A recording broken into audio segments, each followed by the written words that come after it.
Bonjour, dans cette vidéo, nous allons corriger le TP1 du chapitre 3, qui est l'étude d'un mouvement dans un champ de pesanteur uniforme. Nous allons uniquement répondre aux questions et faire toute la partie exploitation de la courbe.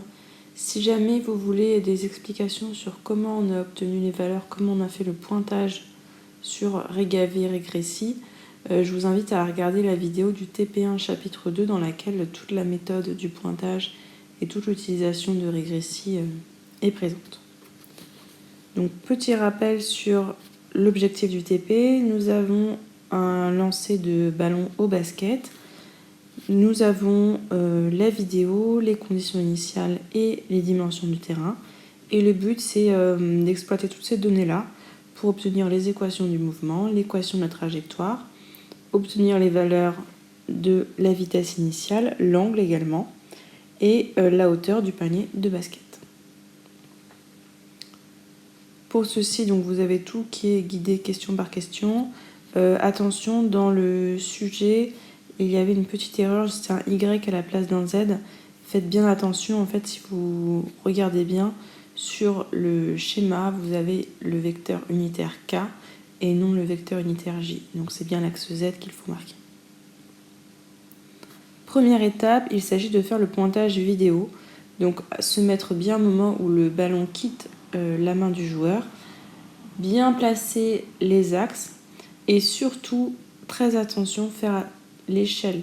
Si jamais vous oubliez de faire l'échelle, vos valeurs seront complètement aberrantes. Donc faites bien l'échelle en utilisant par exemple le document avec le terrain de basket. Vous pouvez choisir n'importe quelle dimension en fonction du point que vous prenez.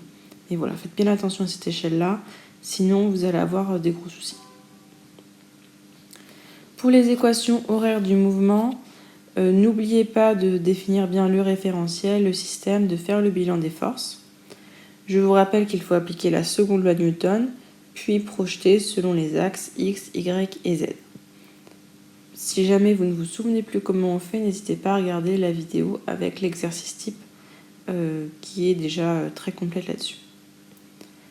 Si on suit donc ces étapes-là et la méthode, on trouve les équations horaires pour l'accélération, la vitesse et la position. Ici, donc, vous avez vu, le Z et le Y sont inversés par rapport à ce qu'on fait d'habitude.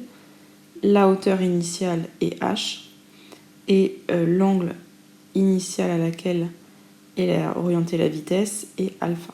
Donc voilà, il faut faire juste attention aux petites différences par rapport à ce qu'on a d'habitude, bien adapté par rapport à l'énoncé.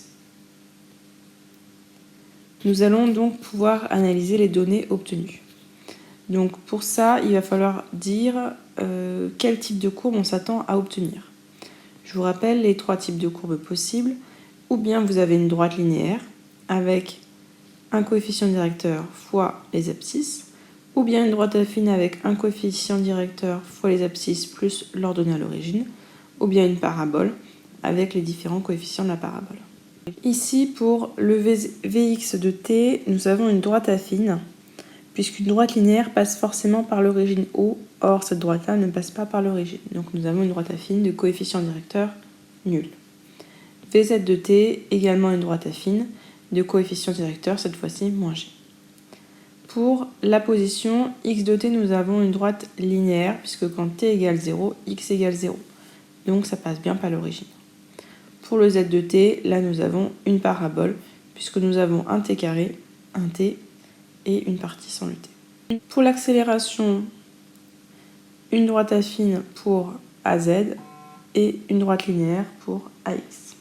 Ces courbes-là, nous allons les tracer sur Regressi. Donc là, encore une fois, si vous ne vous souvenez plus comment on fait, vous pouvez regarder la vidéo précédente. X de t, comme c'est un V0 cos alpha fois t, nous avons dit que ce serait une courbe linéaire. Donc nous pouvons utiliser la modélisation linéaire sur Regressi.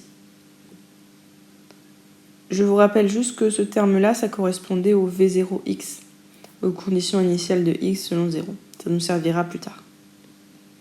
Donc si on trace cette courbe-là, effectivement, la modélisation nous fait une belle droite qui passe par l'origine. Donc là, je précise que moi, j'ai fait le modèle affine pour vérifier que ça passait bien par l'origine. Et là, l'ordonnée à l'origine, c'est moins 0,054. Donc on pourra considérer que B est à peu près proche de 0. Donc on a bien une droite linéaire. Notre coefficient directeur A, donc qui correspond au V0x, vaut 6,4. Et là, on nous précise l'intervalle de confiance à 95%. Donc on peut écrire 6,64 plus ou moins 0,01 mètres par seconde. Ça, c'est notre coefficient directeur, donc ça correspond au V0x que j'ai entouré. C'est pour ça que je l'ai entouré au rouge. Donc là, grâce à cette courbe-là, nous avons obtenu V0x. On aurait également pu l'obtenir avec la courbe Vx en fonction du temps. Nous allons faire maintenant pareil avec la courbe de Z en fonction de t. Donc là, je précise que c'est bien Z que j'ai mis en ordonnée. Si on fait ça et qu'on modélise par une parabole, puisque vous vous souvenez que c'est l'équation de la courbe, avec là, ce terme-là qui vaut V0Z, nous obtenons les trois coefficients de la parabole, et donc on en déduit la valeur de V0Z. Attention ici, c'est pas un Y, c'est bien un Z. Nous avons donc obtenu les valeurs de V0x et V0Z. Pour trouver V0, il suffit de prendre la racine carrée des deux, de la somme des deux. Donc en faisant ça, on trouve 10,6 mètres par seconde. Pour avoir l'angle de tir, nous avons deux possibilités. Ou bien on va partir du V0x, ou bien on va partir du V0z, c'est comme vous voulez. Là, je fais par exemple avec V0x. V0x, c'est V0 fois cos alpha. Donc pour avoir alpha, on prend le cos moins 1 de V0x sur V0.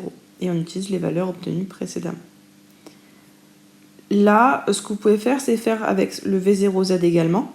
Et par exemple, quand vous n'obtiendrez pas les mêmes valeurs, prendre la moyenne des deux valeurs obtenues. C'est tout à fait une possibilité.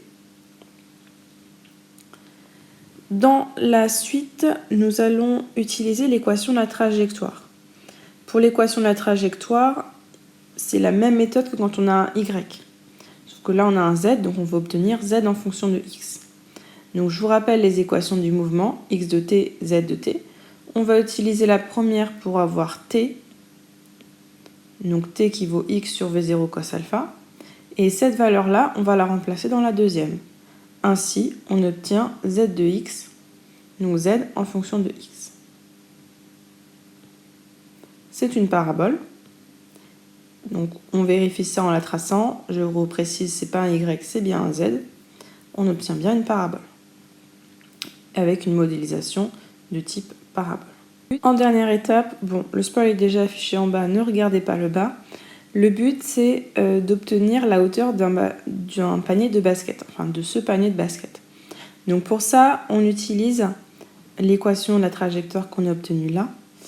On sait que l'abscisse du panier de basket, si on utilise les dimensions du terrain, donc c'est entre là où est le joueur et là où est le panier de la basket.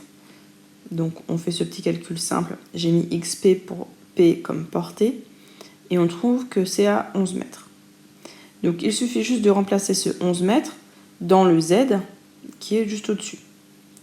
En faisant ça, on obtient 2,11 mètres. C'est le calcul qui est en bas qui est déjà affiché. Cette valeur-là n'est pas du tout celle attendue. On peut l'expliquer par plusieurs raisons. On aurait pu prendre la moyenne, voilà ce que je vous ai dit de l'angle. Pareil pour la vitesse, on aurait pu faire par plusieurs méthodes, faire avec les V par exemple et pas que avec les X pour obtenir d'autres valeurs. On aurait pu également prendre un angle de correction pour tenir compte du fait que la caméra n'est pas forcément perpendiculaire, qu'on a une petite erreur de parallaxe comme on l'avait pu faire pour le TP sur l'énergie. Donc tous ces petits facteurs-là peuvent entraîner un écart. Ici, l'écart est quand même assez important par rapport à ce qui est attendu.